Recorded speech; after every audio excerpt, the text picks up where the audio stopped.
नमस्कार मित्रों, मैं किशोरदास स्वामी सुजलांचल एक्सप्रेस न्यूज नेटवर्क में आपका स्वागत है। रात को 12 बज रहे हैं और आज हम हैं सुजानगढ़ के भारत माता चौक में।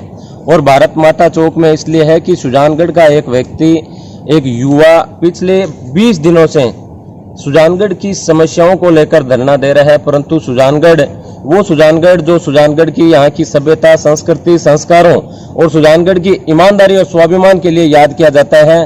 परंतु आज रात को 12 बज रहे हैं, जो व्यक्ति सुजानगढ़ की समस्याओं को लेकर लगातार धरना दे रहा है, परंतु सुजानगढ़ क्षेत्र के राजनीतिक क्षेत्र से, सामाजिक संगठन से जुड़े बहुत से संगठन हैं, परंतु नरेंद्र गुर्जर के साथ, भ्रष्टाचार के खिलाफ लड़ाई के साथ आज सुजानगढ़ बेबस नजर आ रहा है।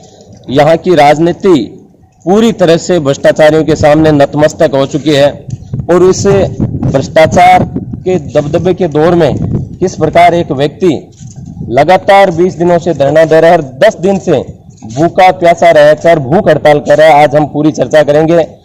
भारत माता के चौक में मां भारती का एक लाल किस प्रकार सुजानगढ़ की समस्याओं को लेकर आंदोलन कर रहा है।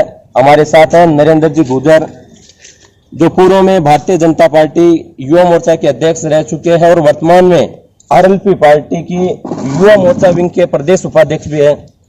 नरेंद्र जी, सुजानगढ़ की समस्याओं को लेकर और आपने योजना के भ्रष्टाचार को लेकर आप लगातार आंदोलन कर रहे हो, सुजानगढ़ की माटी के लिए आंदोलन कर रहे हो, सुजानगढ़ के लोगों के लिए आंदोलन कर रहे हो। आज जो आंदोलन चल रहा है, ये धरना चल रहा है, इसको लेकर क्या कहेंगे? ये मैंने करीब 2 महीने पहले ये सारी जानकारियां इकट्ठी की। सूचना के अधिकार से जो पीएचडी डिपार्टमेंट है, अपनी योजना है, उनके अधिकारियों से सूचनाएं ली और करीब 1000 प्रतियों के अंदर मेरे पास सूचना आई। तो मैंने अभी तो उसमें से एक मुख्य मुद्दा ही उठाया है, उसमें और भी बहुत खामियां मिलेगी आपको। मैंने उसमें देखा कि जो अपनी योजना के अधिकारी है वो एल&टी कंपनी को 2019 के अंदर कंप्लीटेशन सर्टिफिकेट इश्यू कर चुके हैं, जबकि शहर की वास्तविक स्थिति हमसे छुपी हुई नहीं है। शहर के अंदर आज भी 60% क्षेत्र के अंदर अपनी योजना का मीठा पानी या तो आ नहीं रहा है और अगर आ रहा है तो वो पुरानी लाइनों से आ रहा है। तो मैंने इसके बारे में अधिकारियों को पत्र व्यवहार किया, जिसमें मैंने राजस्थान सरकार के मुख्य सचिव से लेकर यहाँ अपने जिला कलेक्टर, एसडीएम, एडीएम, मुख्यमंत्री, संभागीय आयुक्त सहित पीएचडी के समस्त अधिकारियों को बार बार ज्ञापन दिया और इस भ्रष्टाचार के जांच की मांग की। और मैंने उनसे निवेदन किया कि ये जो अपनी योजना का प्रोजेक्ट है, ये लगभग 1100 करोड़ रुपए की स्कीम है, ये बड़ा प्रोजेक्ट है और मुझे ऐसी आशंका है कि इसमें बड़े अधिकारी भी शामिल मिलेंगे। तो इसलिए इस जांच को अतिरिक्त जिला कलेक्टर सुजानगढ़ या जिला कलेक्टर चूरू के नेतृत्व में, जिसमें एक पीडब्ल्यूडी का एसी लेवल का भी अधिकारी हो और भी विभिन्न प्रकार के डिपार्टमेंटों के अधिकारी हो, 5 सदस्यीय टीम हो, ताकि दूध का दूध और पानी का पानी सामने आए और जो इन्होंने भ्रष्टाचार किया है वो सामने आए और जनता की जो मेहनत की कमाई है, जो हम सरकार को टैक्स के रूप में देते हैं, उसका सदुपयोग हो और भ्रष्टाचारियों को सजा मिले। इसके लिए मैंने ये आंदोलन, अधिकारियों को बार बार पत्र व्यवहार करने के बावजूद भी सुनवाई नहीं हुई, तो मैंने अधिकारियों को अंतिम पत्र देकर उनको चेतावनी के रूप में बताया कि भाई मैं धरना शुरू करूंगा। और मैंने फिर धरना स्टार्ट किया। धरना स्टार्ट करने के बाद भी जब 10-11 दिन तक कोई परिणाम सामने नहीं आया, तो मैंने मेरे धरने को भूख हड़ताल में तब्दील कर दिया और आज भूख हड़ताल का 10वां दिन है। आज भूख हड़ताल का 10वां दिन है। जो कहे कि आज रात की 12 बज चुकी है, कल से 11वां दिन भी आ रहा है। अब तक किन किन अधिकारियों ने आपके पास आकर आपके मुद्दों पर कहां तक आपकी चर्चा आगे बढ़ी है? किशोर जी, जब मैं धरना स्टार्ट किया, शायद मैंने 10 तारीख को किया था, तो 11 तारीख को मेरे पास सुजानगढ़ के नायब तहसीलदार जी और अपनी योजना के एक्शन रामोतार जी सैनी यहाँ धरना स्थल पे आए थे और उन्होंने एक कमेटी का कागज लाके दिया, जिसमें एक्शन, इसमें भ्रष्टाचार के अंदर मुख्य अधिकारी एक्शन है सुजानगढ़ शहर में। तो एक्शन की जांच के लिए जो कमेटी वो बना कर लाए, उसमें एक्शन को लगा रखा था सीनियर अधिकारी के रूप में और 2 एलडीसी बाबू थे। तो मैंने उनको कहा कि ये आपकी कमेटी हमें स्वीकार नहीं है, क्योंकि इसमें एक्शन की जांच एक्शन नहीं कर सकता, सीनियर अधिकारी से करवाई जाए।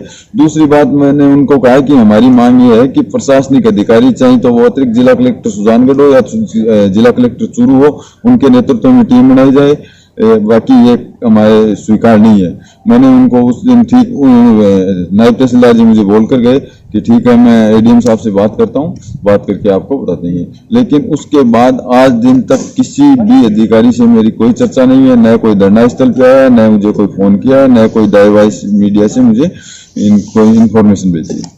देखिए, ये दुर्भाग्य कहेंगे कि एक व्यक्ति अपने लिए नहीं, अपने शहर के लिए और शहर की एक हजारों करोड़ की जो योजना थी उसमें एक बड़ा घोटाला हुआ है और उस घोटाले की जांच को लेकर आंदोलन कर रहे हैं।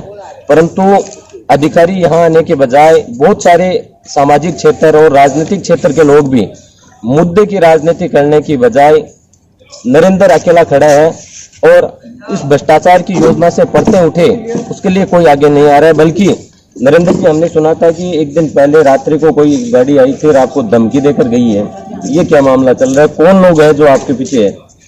देखिए, मैं स्पष्ट किसी का नाम तो नहीं ले सकता और मैंने पुलिस विभाग को इसके लिए प्रार्थना पत्र भी दिया है कि मुकदमा दर्ज करके कार्रवाई करें। और करीब रात को 12:15 साढ़े 12, कल रात को परसों रात को 12:15 साढ़े 12 के लगभग का समय था। मैं धरना स्थल पे सो रहा था, अचानक एक बोलेरो गाड़ी आके रुकी और उसमें 4 लोग थे। एक तो ड्राइवर था, ड्राइवर के अलावा 3 लोग थे। ड्राइवर की पीछे वाली सीट पे एक लड़का था, लगभग मेरी सी उम्र का था और उन 4 लोगों ने अपने मुंह पे ढाटे मार रखे थे। उसने ड्राइवर सीट की पिछली गेट से वो बेसबॉल हवा में लहराते हुए मुझे कहा कि ये तेरी दुकान बंद कर ले। मैंने कहा क्या हुआ भैया? तो उन्होंने कहा कि ये जो तू कर रहा है ना, इससे कुछ होने वाला नहीं है, ये बड़ी कंपनी है, ये किसी को कह के तुम्हें कांकरा निकलवा देगी और या फिर तुम्हें या तेरे परिवार वालों को किसी झूठे मुकदमे में फंसाकर हम आखिर आना तुझे सेटल पे ही पड़ेगा। तो इसलिए इसमें कुछ नहीं है, ये अपनी दुकान समेट और इस कंपनी का तो वैसे भी बिगाड़ तो कुछ सकता नहीं है। तो मैंने भी वो सामने 4 लोग पाकर हथियार सहित थे, तो मैंने भी देखा कि अगर इनके सामने बहसबाजी करेंगे या इनसे ज्यादा बातचीत करेंगे तो हो सकता है ये अपने साथ मारपीट कर ले। मैं अकेला था, इसलिए मैंने उनसे कहा ठीक है, मैं कल सुबह से धरना समाप्त कर दूंगा। फिर वो सीधे चले गए। उनके ये जो घटनाक्रम था ये करीब लगभग 40 से 45 या 1 मिनट लास्ट था, क्योंकि वो न तो गाड़ी से नीचे उतरे और न ही ज्यादा बात की। उन्होंने इतनी बात की और वो तुरंत निकल गए। मैं उस समय बुरी तरह घबरा गया था, लाइट भी नहीं थी, इसलिए गाड़ी के नंबर नहीं देख पाया। बाकी मैंने तुरंत सुजानगढ़ एसएचओ को फोन भी किया और उस एसएचओ ने मुझे कहा कि आप सुबह थाने में आकर एप्लीकेशन दे देना, हम जांच करेंगे। और उसके बाद मैंने अपने मोहल्लेवासियों को इकट्ठे किए। सारी रात हम लोग बैठे रहे, लेकिन वापिस कोई नहीं है। देखिए, जो व्यक्ति जनता के लिए आवाज उठा रहा है, शहर की समस्याओं के लिए, ये नरेंद्र गुर्जर का पहला धरना नहीं है। पिछले 4-5 वर्षों की हम बात करें तो लगातार शहर की विभिन्न समस्याओं को लेकर, स्थानीय शहर की समस्या हो, विधानसभा क्षेत्र की समस्या हो, नरेंद्र गुर्जर एक ऐसा नाव बन चुका है जो लगातार जनहित के मुद्दों को लेकर आंदोलन रहता है। नरेंद्र जी, आप लगातार जनता के मुद्दे पर आंदोलन करते हो और जनता का, सुजानगढ़ की जो सुजान नागरिक है वो इस प्रकार निष्क्रिय रूप सामने आ रहे हैं और राजनीति इस प्रकार के डरे पे चली गई है कि व्यक्ति नाम और पद के लिए राजनीति करने लगे हैं। बहुत सारे सामाजिक संगठनों के रूप में सुजानगढ़ की पहचान है। हम देख रहे हैं कि लगातार आंदोलन करने के बाद आप अपने आप को किस स्तर तक अकेला महसूस कर रहे हो और सुजानगढ़ के आम जनता से क्या अपील करोगे? किशोर जी, आज के समय में मैं अकेला महसूस नहीं कर रहा हूँ। मुझे सुजानगढ़ की जनता का भरपूर सहयोग प्यार मिल रहा है। कुछ ठीक है, आजकल लोगों की मानसिकता ऐसी बन गई है, सोशल मीडिया पे सपोर्ट मिलता है, बाकी लोगों के पास इतना समय नहीं है कि वो आते हैं। लेकिन मैं सुजानगढ़ की जनता से निवेदन करता हूं कि मैं ये लड़ाई अपने किसी प्रमोशन के लिए या अपनी किसी सैलरी बढ़ाने के लिए नहीं कर रहा हूं, मैं सुजानगढ़ के लिए कर रहा हूं, सुजानगढ़ की जनता के लिए कर रहा हूं। और मैं ये भी जानता हूं कि आपका मुझे पूरा सपोर्ट है, लेकिन जो सरकारी अधिकारी हैं या जो शासन प्रशासन के लोग हैं उनने आप अपनी ताकत दिखानी होगी। आपका सोशल मीडिया का वो ताकत नहीं समझ पा रहे हैं, आपको जमीनी स्तर पर आकर काम करना होगा।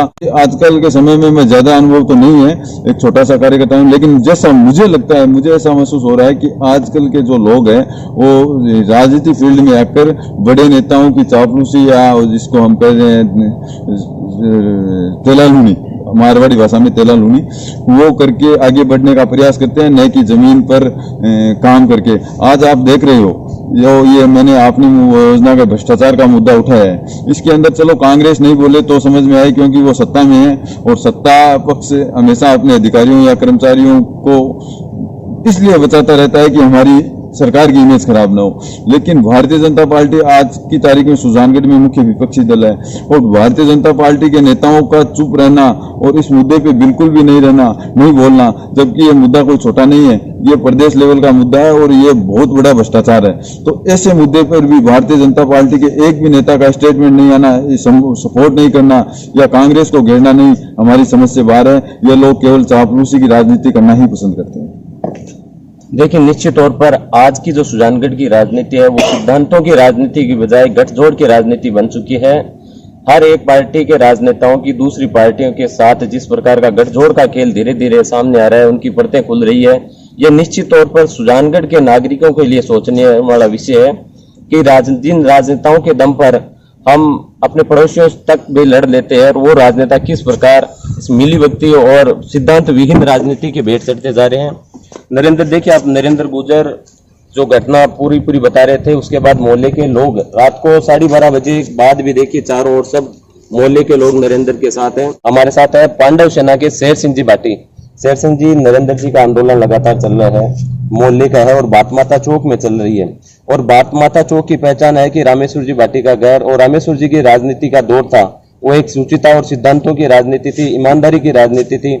आप उसी परिवार का पार्ट हो और नरेंद्र के साथ भी कंधे से कंधा मिलाकर आप लगातार साथ दे रहे हो, क्या महसूस कर रहे हो? हम तो ये महसूस कर रहे हैं कि रामेश्वर जी ने जो अपनी लाइन खींची थी उसी लाइन पे अपने ये नरेंद्र भाई चल रहे हैं, हम भी उसी लाइन पे चलने का प्रयास करें।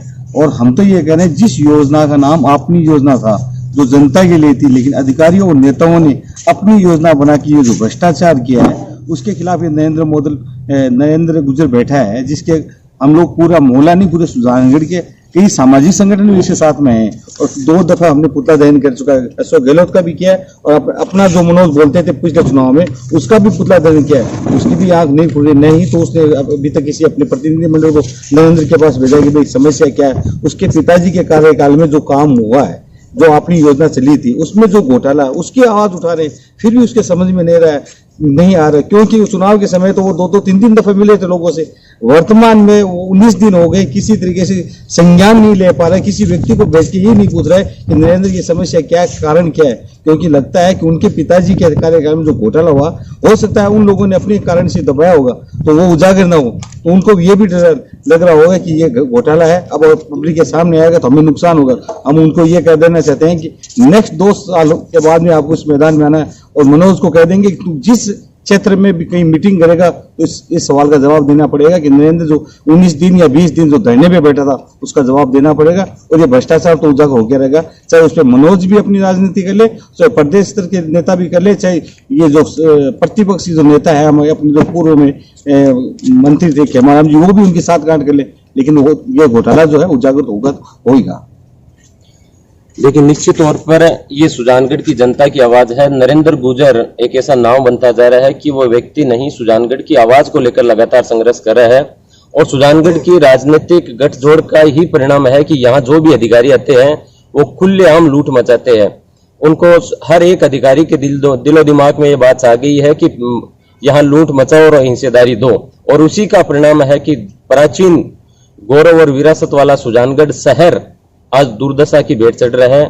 और अभी वर्तमान थोड़े दिन पहले ही उपचुनाव होने के बाद नए विधायक का 1-1.5 महीने के अंदर ही शहर के अंदर विरोध के स्वर भी उठने लगे हैं, पुतला दहन भी होने लगा है। आज भी समय है, सुजानगढ़ की जनता को जागना होगा और अपने हक अधिकारों के लिए आगे होना होगा। अगर नरेंद्र गुर्जर जैसे जागरूक युवाओं को अपने घर से निकालना होगा, ये सुजानगढ़ के हक अधिकारों का मुद्दा है, ये राजनीतिक मुद्दा नहीं है।